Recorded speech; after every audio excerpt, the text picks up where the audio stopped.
Ma'rifat dasar untuk para salik menuju suluk yang sempurna. Bismillahirrahmanirrahim.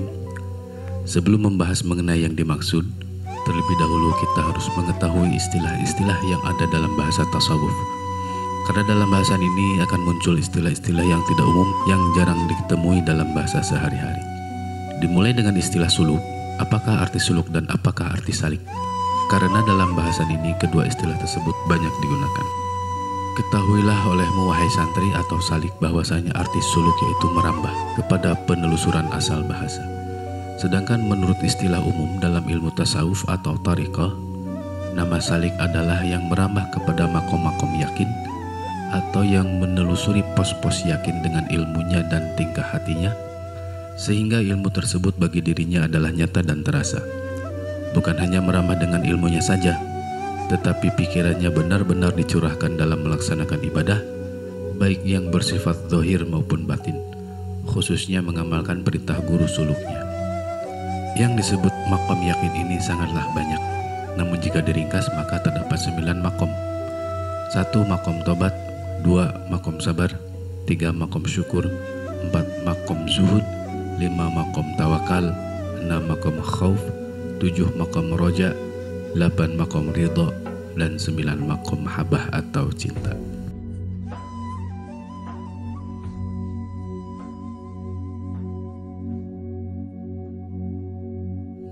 Makom taubat. A'udzu billahi minasyaitonir rajim. Bismillahirrahmanirrahim. Wa tubu ilallahi jami'an ayyuhal mu'minuna la'allakum tuflihun. Dan bertobatlah kamu sekalian kepada Allah, hai orang-orang yang beriman, supaya kamu beruntung. Quran Surat An-Nur ayat 31. Taubat ini disebut babullah, artinya sebagai gerbang atau pintu kepada wusul atau sampai kepada Allah. Juga disebut asasul maqamat, yang artinya pondasi untuk seluruh maqam. Jika benar taubatnya maka benar pula seluruh makomnya. Jika kokoh taubatnya maka kokoh pula seluruh makomnya. Jika tidak benar seluruh taubatnya maka tidak benar seluruh makomnya.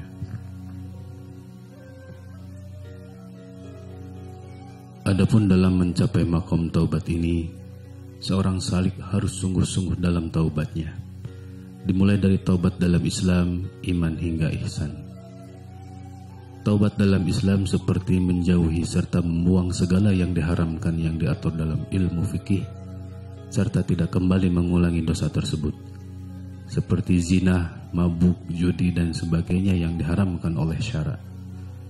Namun jika ada yang berkaitan dengan hak adami, maka harus berserah diri atau diganti sekurang-kurangnya, harus memohon dihalalkan seperti dosa membunuh, mencuri, merampok, ghasab, menipu, mengurangi takaran dan sebagainya, serta harus mengqadha kepada apa yang pernah ditinggalkan dari segala kewajiban seperti mengqadha salat, zakat, saum, haji dan sebagainya.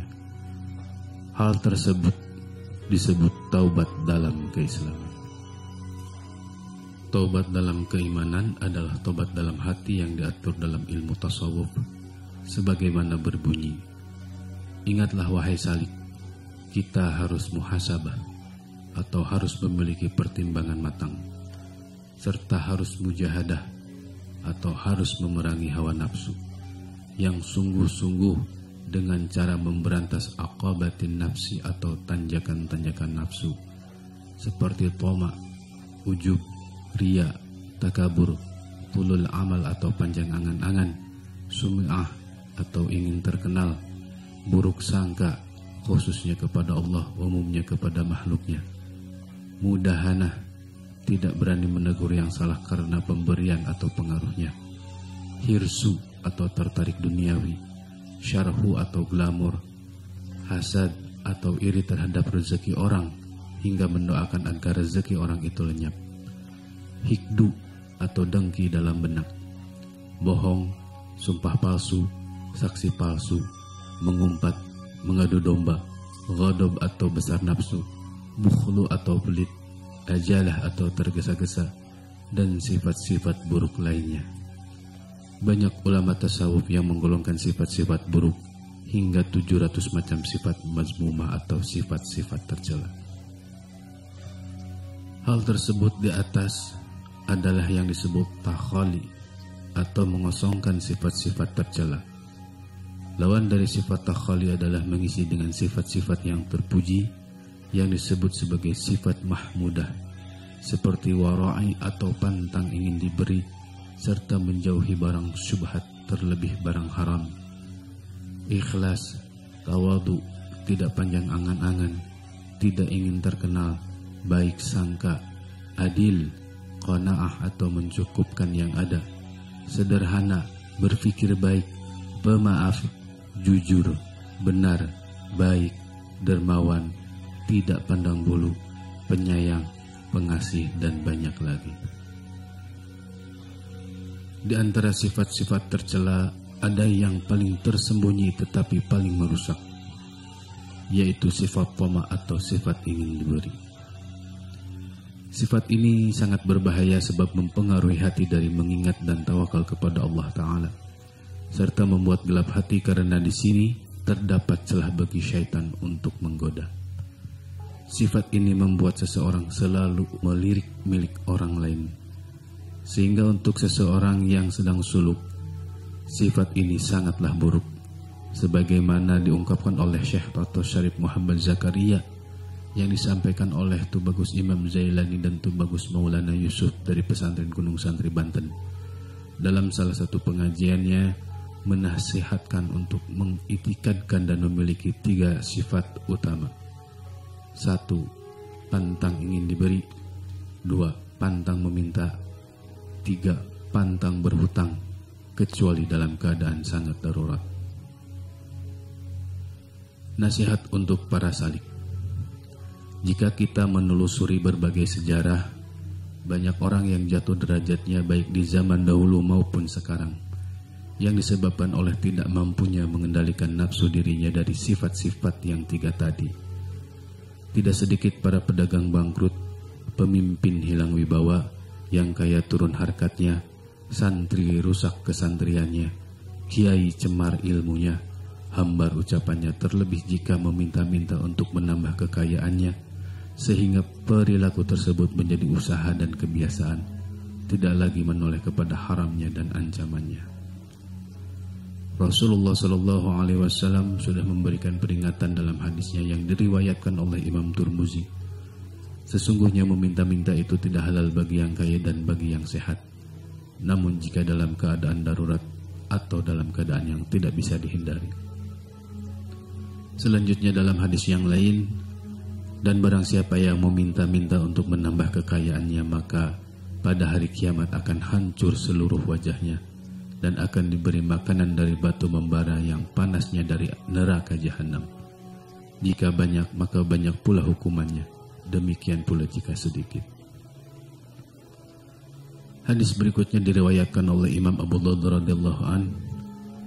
Barang siapa meminta-minta sedangkan dia memiliki makanan pada hari itu, maka sama dengan memperbanyak siksaan di neraka. Kemudian sahabat bertanya kepada Rasulullah Sallallahu Alaihi Wasallam, lalu yang bagaimana yang disebut kaya itu, yang tidak boleh meminta-minta itu? Rasulullah menjawab, yang sekedarnya ada makanan untuk pagi dan sore. Tegasnya, barang siapa yang memiliki makanan untuk pagi dan sore, maka diharamkan untuk meminta terhadap sedekah sunat. Demikianlah wahai salik ancaman bagi orang-orang yang suka meminta-minta serta timbulnya sifat buruk, yaitu dari gelapnya hati sehingga makhluk menjadi sasaran hatinya. Pikirannya tidak dapat diandalkan, padahal dalam Al-Quran tidak ada ayat yang menyuruh untuk meminta-minta, malah sebaliknya. Selanjutnya wahai salik, perangi dan jauhi sifat tama karena sifat ini teramat buruk.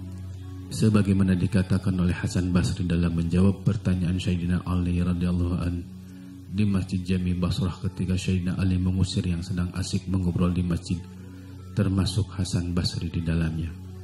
karena Sayyidina Ali tidak menyukai celoteh atau obrolan atau ngerumpi yang tidak jelas. Berkata Sayyidina Ali radhiyallahu anhu kepada Hasan Basri, "Wahai pemuda, aku hendak bertanya kepadamu. Jika kamu dapat menjawab, maka kamu boleh tetap di masjid ini. Jika tidak dapat menjawab, maka keluarlah dari masjid ini seperti mereka." Sikap Sayyidina Ali seperti itu karena telah melihat kepada tanda soleh serta tanda telah mendapat hidayah dari Hasan Basri. Menjawab Hasan Basri, "Apakah yang akan ditanyakan?" Berkata Sayyidina Ali radhiyallahu an, "Apakah penguat agama?" Lalu dijawab Hasan Basri, "Wara'i." Lalu pertanyaan kedua, "Apakah yang merusak agama?" Jawabnya adalah Toma. Kemudian Sayyidina Ali radhiyallahu an berkata, "Silahkan kamu tetap di masjid dan seperti kamu inilah yang pantas menjadi pendakwah." Jadi jelasnya menurut Sayyidina Ali radhiyallahu an, bagi pendakwah atau pengajar agama itu harus memiliki dua sifat, wara'i dan menjauhi sifat toma. Wara'i terbagi menjadi dua, yaitu wara'i khas atau ahli, yaitu yang sehat keyakinannya kepada Allah Ta'ala serta sempurna ikatannya kepada Rabbul Alamin dan tentram kepada Allah, juga tumanin hatinya kepada Khaliknya. Yang kedua adalah wara'i am atau awam, yaitu yang meninggalkan syubhat atau yang tidak jelas haramnya juga tidak jelas halalnya. Jadi wara'i itu meliputi lahir dan batin. Adapun wara'i secara lahiriah adalah menjaga makanan, pakaian, minuman dan sebagainya dari barang yang syubhat, terlebih dari barang yang haram, serta menjaga dan merawat ibadah dan usahanya. Wara'i batin adalah menghilangkan sifat-sifat tercela seperti toma, cinta dunia, gila pangkat dan kedudukan, kemudian diisi dan dihiasi oleh sifat-sifat yang terpuji seperti niat tulus, qanaah, pasrah kepada Allah, sehat keyakinannya, sempurna hatinya, tentram tumanina hatinya kepada Allah Ta'ala. Ketika seorang hamba dengan taufik Allah Ta'ala dapat melaksanakan yang sedemikian rupa, maka akan sebagaimana disebutkan dalam Al-Quran surat Al-Fajr ayat 27 sampai dengan 30. "Hai jiwa yang tenang, kembalilah kepada Tuhanmu dengan hati yang puas lagi diridhoinya. Maka masuklah ke dalam jamaah hamba-hambaku dan masuklah ke dalam surgaku." Bahasan ayat ini secara luas insyaallah akan dikupas pada maqam ridha. Demikianlah jika kita menjalankan tobat dalam keimanan, yaitu harus fana atau harus hilang dari sifat-sifat mazmumah atau tercela. Seperti taubat dari sifat ingin diberi oleh makhluk, yaitu toma, riya, ujub, takabur, buruk sangka, cinta dunia dan sebagainya. Sebagaimana sabda Imam Sayyidina Ali Al-Khawas radhiyallahu an, "Barang siapa yang teguh dalam makom taubatnya serta zuhud kepada perkara dunia, maka akan terkumpul kepada orang itu semua makom yakin yang lainnya serta akan bagus tingkah hatinya." Untuk dijiwai. Telitilah olehmu wahai salik, tingkah hatimu selamanya dalam menganjak ke makom taubat ini. Harus hingga benar-benar terasa dosa-dosamu yang dahulu semenjak akil balik hingga sekarang. Taubat ada 3 tahapan. Pertama belajar, kedua bisa, dan ketiga ahli. Belajar taubat adalah mentafakuri semua dosa untuk ditaubatkan. Bisa taubat adalah tercurahnya hati kepada Allah dari pengakuan banyaknya dosa, pengakuan atas su'ul adab, merasa teledor, merasa tidak ada malu kepada Allah yang selamanya melihat, merasa buruk sangka kepadanya, merasa kurang mensyukuri serta suka berputus asa, merasa seenaknya, merasa hidup milik sendiri, merasa memiliki af'al, merasa memiliki sifat, merasa memiliki diri dan sebagainya. Selalu timbul dalam hati pengakuan-pengakuan tersebut sehingga muncullah sifat-sifat yang baik saja. Ahli taubat adalah yang istiqomah dalam taubatnya sehingga taubat itu menjadi kebiasaan.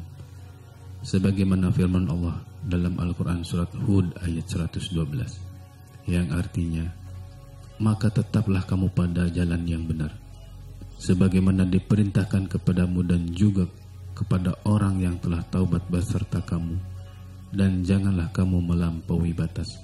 Sesungguhnya Dia Maha melihat apa yang kamu kerjakan. Berkata Syekh Asy-Sya'rani, sebagian kupasan ayat ini adalah Allah Ta'ala memerintahkan istiqomah dalam taubat kepada Nabi Muhammad SAW dan seluruh penganutnya. Oleh karena itu Nabi Muhammad tidak pernah kurang istighfarnya dalam setiap hari sebanyak 100 kali. Jiwailah olehmu wahai Salik, demikianlah cara taubat yang sebenarnya. Kerjakanlah olehmu sehingga dirimu menjadi ahli taubat, agar kamu menempati maqam taubat. Selanjutnya adalah taubat dalam keikhlasan, yaitu taubatnya ruh berupa taubat urusan jasmani, taubat urusan hati, dan permulaan taubat kepada Allah dalam masalah pengakuan, seperti mengakui adanya diri sebagaimana perkataan Imam Junaid atau Imam Ahli Ma'rifat, merasa wujudnya dirimu merupakan satu dosa yang besarnya tidak dapat diukur oleh dosa lainnya. Dosa besar adalah musyrik, jadi merasa diri adalah wujud menurut ahli ma'rifat adalah musyrik, yaitu musyrik khafi yang bersembunyi di dalam dada. Oleh sebab itu wajib taubat dalam rasa itu agar terhapus dosa besar yang sangat tersembunyi tersebut. Contoh syirik khafi adalah mensejajarkan perbuatan kepada selain Allah, di antaranya merasa memiliki diri, sifat diri, af'al diri, sombong, merasa kaya, merasa paling pintar, serta membeda-bedakan kepada harkat, derajat, pangkat, dan kedudukan, mana si miskin dan mana si kaya, serta suka menyepelekan sesama, acuh tapi perlu dengan bantuannya, menjauhi silaturahmi dan tidak ingin berteman dengan orang kecil, terlebih jika kelihatan dekil dan hina dalam penglihatannya, takut diserebut ladang usahanya, dan sebagainya.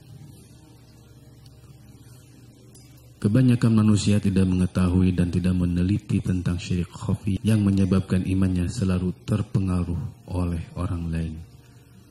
Tidak sebagaimana mestinya, seperti firman Allah dalam Quran surat Yusuf ayat 106. Dan sebagian besar dari mereka tidak beriman kepada Allah, melainkan dalam keadaan mempersekutukan Allah dengan sembahan-sembahan lain. Karena memandang wujud selain Allah dan mensejajarkan perbuatan kepada dirinya, menurut para aulia termasuk ke dalam musyrik, yaitu musyrik kecil yang disebut syirik khafi. Namun demikian, yang dinamakan musyrik itu tetap saja dosa paling besar dan yang tidak akan dimaafkan oleh Allah jika hingga datang ajal masih tetap dilakukan. Disebutkan dalam Al-Quran bahwa musyrik itu dikecualikan dari orang mukmin yang sebenarnya dan tidak akan tergolong ke dalam orang mukmin yang sebenarnya, kecuali beretikat dan berpandangan. Tidak ada yang berbuat, tidak ada yang mengetahui, tidak ada yang kuasa, tidak ada yang berkehendak, tidak ada yang hidup, tidak ada yang mendengar, tidak ada yang melihat, serta tidak ada yang mawujud kecuali Allah Ta'ala semata. Jika itikat sudah sedemikian rupa, maka barulah disebut mukmin sejati dan barulah terlepas dari syirik khafi. Menjadi ahli tauhid yang sejatinya yang memiliki dua surga, yaitu surga dunia yang buktinya adalah ma'rifat, dan kedua adalah surga akhirat, sebagaimana firman Allah Ta'ala dalam Quran surat Ar-Rahman ayat 46 yang artinya, dan bagi orang yang takut akan saat menghadap Tuhannya ada dua surga. Berkata Syekh Abdullah bin Hijaj As-Saqawi radhiyallahu an, Barang siapa telah masuk dalam surga ma'rifat di dunia ini, niscaya tidak akan tertarik pada surga akhirat yang dinisbatkan kepada bidadarinya, makanannya, serta kenikmatan lahir lainnya. Lain halnya jika dinisbatkan kepada nikmatnya melihat zat Allah yang Maha Suci, karena melihat zat Allah atau musyahadah di dunia ini merupakan separuhnya kenikmatan surga yang paling besar. Jangan salah mengartikan arti melihat Allah di dunia bukanlah melihat oleh mata lahir, tetapi oleh sir atau mata hati yang bersih. Sadarlah dan sadarlah wahai salik. Janganlah kamu lupa kepada tekad wahdatul af'al, karena inilah yang dapat mencapaikan kamu kepada dapat melihat atau musyahadah keagungan zat yang wajibul wujud. Serta takutlah kamu kepada mensejajarkan perbuatan kepada dirimu serta seluruh makhluk dalam segala hal. Ingatlah bahwa nama af'al itu adalah gerak dan diamnya. Berkata Imam Asy'arani radhiyallahu an dalam kitab Al-Jawir wad-Dutar yang dinukil dari perkataan Syekh Muhyiddin Ibnu Arabi radhiyallahu an, bahwa semua akwan atau makhluk merupakan penghalang kepada melihat Allah Ta'ala, padahal Allah Ta'ala adalah yang berbuat di belakang penghalang atau hijab makhluk tersebut, sedang diri makhluk tersebut tidak menghalangi dirinya kepada melihat Allah Ta'ala. Contohnya seperti bayangan pohon pada air. Bukankah bayangan tersebut tidak menghalangi kepada lajunya perahu? Maka terbuktilah bahwa yang menghalangi itu adalah hanya sangkaan belaka terhadap menempelnya bayangan tersebut. Jadi barang siapa yang telah terbuka penghalang hatinya, niscaya terlihatlah sejatinya yang berbuat, yaitu Allah Ta'ala semata. Sebaliknya, barang siapa yang tidak terbuka hijab hatinya, maka akan menjadi gelap, terhalangi oleh makhluk dari melihat fa'il hakiki atau yang sebenarnya berbuat, yaitu Allah Ta'ala. Demikianlah taubatnya muqarrabin, taubat ahli ma'rifat yang muhakkikin.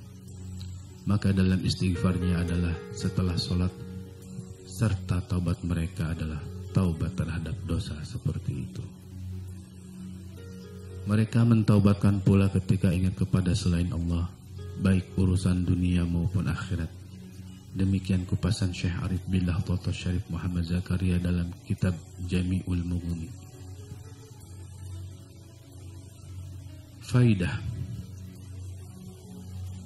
Teguhkanlah olehmu wahai salik. Taubat terbagi 3. 1. Taubat am atau taubatnya orang yang mendapatkan rusydu. 2. Taubat khas atau taubatnya orang yang mendapatkan taufik.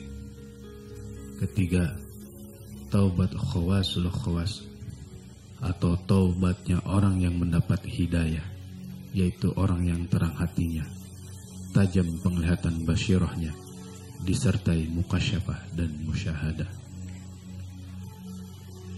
Sesungguhnya Allah mencintai orang yang bertaubat dan membersihkan diri.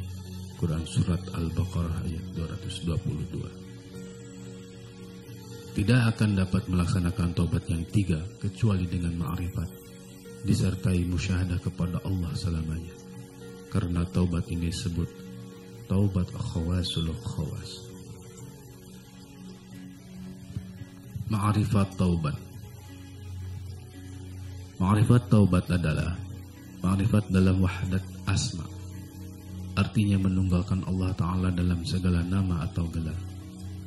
Setelah melaksanakan taubat dalam makom ibadah dan ubudiyah, kemudian tingkatkan kepada makom ibadah dan ubudah.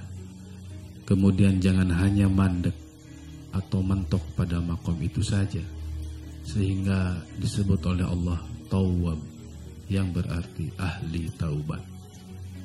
Yang telah mencapai makom Tawwab, yaitu makom pangkat, kedudukan dan tempat, tentulah akan memiliki pangkat dan kedudukan Tawwab. Sedangkan sesungguhnya yang memiliki gelar Tawwab yang termasuk ke dalam Asmaul Husna adalah Allah, Oleh karena Allah Subhanahu wa Ta'ala sudah memberikan nama dirinya, maka serahkan kembali gelar tersebut kepada yang memilikinya, kepada haknya, yaitu Allah Subhanahu wa Ta'ala. Caranya, pandanglah, tekankanlah, musyahadahkanlah oleh sir pada saat bertaubat, hal tersebut timbul dari Allah Ta'ala, yaitu Allah sedang memperlihatkan namanya atau asmanya Tawwab. Begitu pula ketika melihat seseorang yang selalu melakukan taubat, tekadkanlah bahwa Allah tengah bertajali dengan asma Tawwab. Hal ini termasuk ke dalam tajali asma, yaitu tajali kedua setelah tajali af'al, karena tajali terbagi 4. 1 tajali af'al, 2 tajali asma, 3 tajali sifat, dan 4 tajali zat. Sebagaimana yang akan dilalui, walhasil taubat ini berasal dari Allah, manusia hanya sekedar nama tempat zahirnya asma Allah. Sebagaimana oleh yang telah makrifat, yang terbuka mata hatinya, yang terang basirahnya, sehingga dapat melihat apa yang ada di belakang dirinya kepada dalamnya alam ini, yaitu yang disebut alam malakut, alam arwah dan nafsu. Klisenya alam zahir terlihat jelas oleh mereka bahwa segala perbuatan itu adalah perbuatan Allah Ta'ala. La haula wa la quwata illa billah. Disandarkannya af'al ini kepada makhluk tiada lain seperti kalam atau pena yang menulis, yang menjadikan hurufnya, komanya, titiknya dan sebagainya. Orang itulah yang menulis dan bukan kalamnya. Kalam hanya sebagai alat kepada terbuktinya tulisan tersebut. Silahkan ditafakuri. Seperti itulah keadaannya seluruh makhluk, yaitu seperti kalam. Bukanlah miliknya perbuatan itu, melainkan perbuatan yang menulisnya. Jadi sangatlah jelas bahwa segala kejadian di seluruh alam itu hanya Allah Ta'ala saja yang menjadikannya. Berkata Syekh Asy'arani yang dinukil dari Syekh Muhyiddin Ibnu Arabi radhiyallahu anhu dalam kitab Hatil Makiyah bab ke-422, sesungguhnya segala amal itu muncul dari Allah Ta'ala. Penyebab amal dan perbuatan ini disandarkan kepada kita karena adanya kita di tempat ini menanggung siksa dan balasan. Padahal perbuatan itu kepunyaan Allah Ta'ala. Oleh karena kita mengaku ketika dalam terhijab oleh gelapnya hati bahwa segala perbuatan itu milik kita, maka disandarkan oleh Allah Ta'ala amal dan perbuatan tersebut kepada kita. Hal tersebut merupakan cobaan dari Allah Ta'ala kepada kita dalam sekira-kiranya ukuran kita. Namun, di mana kita masuk ke dalam hadirat ihsan serta mukasyafah atau terbukanya hati, maka akan tersaksikan bahwa segala af'al itu timbulnya dari Allah Ta'ala yang penampakannya ada pada diri kita. Jadi, bukanlah kita yang berbuat dan beramal. Selanjutnya, jika kita mencapai maqam musyahadah atau melihat oleh sir kepada zat Allah Ta'ala, maka kita akan takut tergerincir dan salah jika kita berani mengakui af'al Allah sebagai af'al kita. Namun di mana kita telah sampai kepada maqam ini, maka harus disertai adab, harus memakai syariat sebagaimana perintah Allah dalam Quran surat An-Nisa ayat 78 yang artinya, di mana saja kamu berada, kematian akan mendapatkan kamu, kendatipun kamu di dalam benteng yang tinggi lagi kokoh. Dan jika mereka memperoleh kebaikan, mereka mengatakan, ini adalah dari sisi Allah. Dan kalau mereka ditimpa sesuatu bencana, mereka mengatakan, ini datangnya dari sisi kamu Muhammad. Katakanlah, semuanya datang dari Allah. Maka mengapa orang-orang itu, orang munafik, hampir-hampir tidak memahami pembicaraan sedikit pun.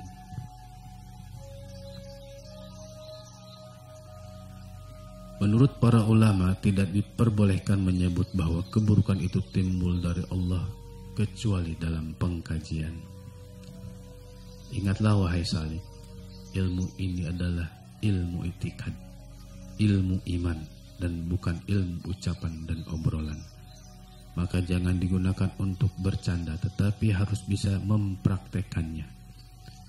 Jalankan dengan tafakur, karena jalan untuk menghasilkan wahdat af'al itu harus dengan tafakur. Berbeda dengan wahdat asma dan wahdat sifat yang dihasilkan oleh muqarabah. Adanya wahdat zat itu adalah oleh musyahadah. Mengulangi kembali, kesimpulannya kita tetap harus menjalankan adab serta tidak menyandarkan kepada Allah segala perkara yang hina, seperti Allah yang menciptakan babi, yang menciptakan anjing, Allah yang menjadikan musibah, atau Allah menjadikan kafir, meskipun hal tersebut semuanya dijadikan oleh Allah Ta'ala. Sebagaimana sabda Rasulullah SAW dalam sebahagian doa iftitah, dan keburukan itu bukan dari Allah. Hal ini mengajarkan kepada kita agar memiliki adab, sebagaimana dijelaskan oleh Syekh Ibnu Hajar dalam kitab Syarah Arba'in.